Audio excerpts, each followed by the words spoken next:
সম্মানিত ভিউয়ার্স, দেশ এবং দেশের বাইরে থেকে যে যেখান থেকে আমাদেরকে দেখছেন সবাইকে গ্লোবাল হলিডে লিমিটেডের পক্ষ থেকে জানাই আন্তরিক শুভেচ্ছা ও সালাম। আসসালামু আলাইকুম। আপনারা এই মুহূর্তে স্ক্রিনে যাকে দেখতে পাচ্ছেন উনি আমাদের ক্লায়েন্ট ফয়সাল ভাই। ফয়সাল ভাই, আপনার সংক্ষিপ্ত পরিচয়টা দিবেন। আমি মোহাম্মদ ফয়সাল হোসেন, বাসা চুয়াডাঙ্গা, আলমডাঙ্গা উপজেলা, বড়গাংনী গ্রাম। জি ফয়সাল ভাই, আপনার আমাদের কাছে ফাইল জমা দেওয়া থেকে শুরু করে ভিসা পাওয়া পর্যন্ত টোটাল প্রসেসিং এ কতদিন সময় লাগছে?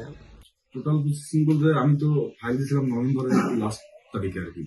তো তখন তো সমস্ত ডকুমেন্টস ক্লিয়ার দিয়েছিলাম না। পরে যখন পুলিশ ক্লিয়ারেন্স আমি রেজিস্ট্রেশন করে দেওয়ার পর থেকে 34 দিনের পারমিট আসছে, পরবর্তীতে 90 দিনের ভিসা পাইছি। আচ্ছা, তার মানে হ্যাঁ, নেপালে আপনি 90 দিনের ভিসা পেয়েছেন।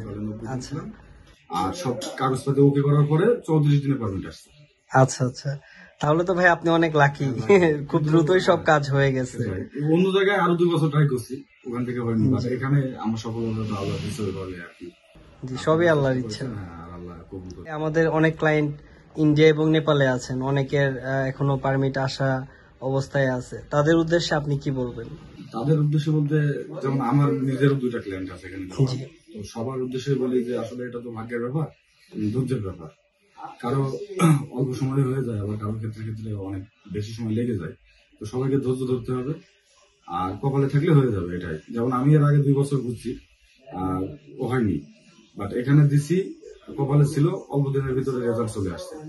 তো সবাইকে আল্লাহর একটা ফয়সালার দিকে তাকায় থাকতে হবে আর কি, ওর পর্যন্ত ধৈর্য ধরতে হবে, এটাই বলার। জি, ফয়সাল ভাইয়ের ম্যান পাওয়ার সহ টিকিট সবকিছু ডান।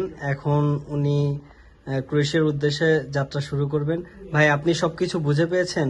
আপনি একটু খুলে যদি দেখাইতেন আমাদের ভিউয়ার্সদের। খুলে বলতে এর মধ্যে তো আছে পাসপোর্ট, টিকিট, ওয়ার্ক পারমিট।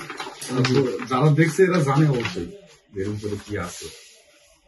এই যে আমার পাসপোর্ট, আর এখানে টিকিট, ওয়ার্ক পারমিট আছে, মানা রাখলেও তো হবে না। হ্যাঁ, ভিউয়ার্স সবাই ফয়সাল ভাইয়ের জন্য দোয়া রাখবেন।